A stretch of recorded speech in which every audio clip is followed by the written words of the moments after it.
ketemu dengan saya, Pas Novel, dalam subjek Principles of Public Relations, The Role of PR and Ethics. Pertemuan kali ini kita akan bahas tentang hal yang agak serius. Government PR and Crisis Handling. Basicnya aja ya, karena crisis handling akan ada mata kuliah lagi, tapi sekarang saya akan bahas tentang dasar-dasarnya ketika krisis terjadi dalam PR. Pertama kita bahas government PR. Kenapa ini satu hal yang penting? Seperti yang kita tahu, pemerintah berurusan sangat erat dengan kepercayaan masyarakat. Karena pemerintah kita sistemnya adalah dipilih oleh masyarakat dan mewakili masyarakat. Ketika bekerja untuk masyarakat dan rakyat, sangat penting pemerintah untuk menjaga citra dan reputasinya untuk mendapatkan kepercayaan dan elektabilitas yang tinggi. Suatu hal yang tricky di dunia humas, karena biasanya humas perusahaan atau humas organisasi hanya berputar pada citra yang baik, understanding, and then mutual consent, and then two-way communication. Endingnya ada pada marketing atau pada reputation. But for government PR, it's a little bit unique karena ternyata tanggung jawabnya bukan hanya tentang jualan produk atau service, tapi adalah elektabilitas dan juga kepercayaan dari suatu negara. Dan pada akhirnya menjaga kondisi yang stabil di negara tersebut. Agak PR dan agak unik karena government PR tidak mencari profit, tapi mencari kepercayaan. Hal yang sangat abstrak. And I said in the very beginning that you cannot make everyone happy. You're not an ice cream. Even an ice cream is not the solution for everyone because some people don't like it. Jadi dalam government PR, apa sih yang jadi hal penting? Prinsip-prinsip dari government PR adalah untuk mewakili rakyat di suatu majelis dan forum. Dan pada akhirnya, keputusan dari hasil perwakilan itu harus disebarkan kepada rakyat. Nah, informasi yang akan disebarkan mungkin akan menuai kontroversi, akan menimbulkan pro kontra, atau bisa mengakibatkan orang mungkin tidak setuju atau marah. Nah, ini yang menjadi tugas PR. Bagaimana cara menyampaikan pesan yang baik kepada audiens, bahkan ketika pesan yang kita sampaikan adalah bad news. Providing knowledge adalah yang kedua saat ada di legislative development, termasuk memberikan masukan kepada para wakil rakyat di pemerintahan ketika mereka akan melakukan suatu publikasi atau promosi kepada masyarakat dan rakyat. Suatu PR, gimana cara nyuruh Bapak, Ibu, anggota DPR, MPR untuk menciptakan suatu pesan dan suruh mereka tampil supaya mereka bisa mendapatkan atensi dan simpati dari publik. Ketiga adalah menawarkan message yang bisa reach out to government agencies and officials. Artinya internal communication-nya juga harus terjadi, bukan hanya ke rakyat, tapi ke antar departemen, ke antar anggota parlemen, anggota partai, dan sebagainya. Yang keempat adalah conduct direct lobbying on behalf of the government. Gimana cara melobi rakyat, melobi pihak lain atau negosiasi untuk mencapai suatu tujuan dan dalam menyampaikan pesan tersebut. Yang terakhir adalah membangun relationship dengan officials. Nah, relationship ini yang nanti akan menjadi foundation untuk PR. As I said, it's something very abstract, jadi harus di-nurture dengan baik. Dan karena nggak ada bentuknya, jadi ya perawatannya harus lewat relationship yang baik dan mutual understanding antar pihak. Dalam beberapa contoh yang saya pakai di materi, bisa dilihat bahwa beberapa effort pemerintah dalam melakukan government PR adalah dengan memberikan pengumuman seputar COVID dan juga pelarangan terbatas di beberapa tempat saat pandemi kemarin terjadi. Nah, di sini kita lihat ada beberapa material yang dipakai pemerintah seperti poster, media sosial, pengumuman, serta penerapan langsung di lapangan oleh anggota aparat untuk menyampaikan pesan bahwa sedang ada PPKM atau pembatasan kegiatan masyarakat untuk menghindari atau mengurangi penyebaran COVID. Apa yang sebenarnya publik mau sih dari komunikasi pemerintah? Yang diinginkan publik adalah clarity and transparency. Mereka dipilih karena mereka percaya. Maka pemerintah harus membuktikan bahwa mereka adalah pihak-pihak yang transparan dan jelas dalam berkomunikasi dan mengirimkan pesan. Yang kedua, the people want the peace of mind. Mereka ingin merasa tenang, mereka ingin merasa dilindungi, mereka ingin merasa tidak dibohongi. That's why pesan-pesan yang disampaikan kepada masyarakat atau rakyat harus dalam bentuk yang menenangkan, walaupun beritanya berita buruk. Yang ketiga adalah responsibility dan accountability.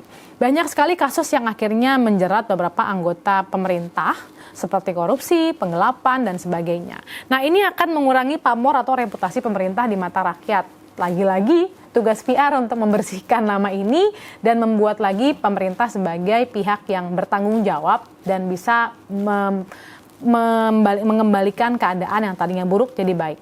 Yang berikutnya adalah immediate response. Dalam hal darurat atau dalam hal bencana misalnya, rakyat berharap dan rakyat ingin pemerintahnya punya suatu respon yang langsung dan menyasar pada masalahnya apa. Sehingga mereka merasa aman dan juga nyaman dan merasa terlindungi dari berbagai ancaman baik dalam maupun luar negeri.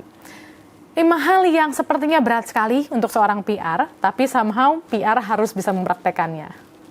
Berkomunikasi dengan publik ya, bukan tugasnya PR, tugasnya pemerintah. Tapi tugasnya PR adalah membantu pemerintah menciptakan pesan yang baik, sehingga saat ngobrol dengan publik atau berkomunikasi dengan masyarakat, masyarakat jadi paham apa yang terjadi, menerima kebijakannya, dan walaupun tidak suka, mereka tetap menjalaninya. Nah, disinilah kita pertama harus mengerti dulu situasi dan problemnya apa. Yang kedua, pahami apa sih yang jadi ketakutan rakyat. Yang ketiga, jawablah pertanyaan dan jawablah setiap keresahan tersebut dengan solusi.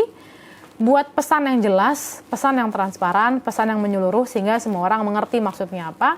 Jangan sampai kontradiktif dengan departemen satu dengan yang lainnya. Yang keempat, maintain open communication. Bikin hotline, bikin website, punya contact center. Contoh-contoh supaya kita tetap bisa reachable from the people. Jadi orang tidak merasa government tertutup, government nggak mau diskusi. Don't make them feel like that. Dan terakhir, evaluate the message. Lewat monitoring, lewat riset, lewat survei, kita memastikan apakah pesan yang sampai kepada rakyat sudah betul atau belum. Hal-hal seperti ini mungkin tidak selalu bisa menyelesaikan masalah. Contoh berikutnya adalah ketika beberapa tahun lalu ada kasus penipuan ibadah haji oleh travel agent. Dengar ya, soal first travel yang sekian banyak jamaah dirugikan, mereka sudah bayar untuk ibadah umroh dan haji, tapi ternyata tidak berangkat. Yang disalahkan adalah pemerintah atau Kementerian Agama pada khususnya. Setelah kejadian ini, pemerintah, terutama Kementerian Agama, mempertajam lagi reinforcementnya terhadap disiplin dan juga peraturan penyelenggaraan ibadah haji oleh travel agent. Lewat apa? Lewat inovasi, aplikasi, lewat sosialisasi, lewat penerapan, dan juga pemberian sanksi. However, not everyone is happy. It's fine, but at least pemerintah ada effortnya dan effortnya harus disampaikan kepada publik supaya mereka tahu bahwa, oh, my government has done something, we have to help them. Karena terkadang policy atau kebijakan yang sudah baik, tapi tidak diketahui tetap akan dianggap sebagai tidak melakukan apapun. Sudah bikin serancangan, sudah menerapkan hukum, tapi ternyata tidak ada publikasinya, tidak ada yang tahu, maka tetap dianggap tidak kerja. So, be careful with that. Dan sering juga ini mengarah pada krisis. Ketika ngomongin krisis ya, tidak hanya government, tapi PR in crisis is playing a very important role in controlling the situation. The first one, krisis itu muncul karena isu yang diabaikan.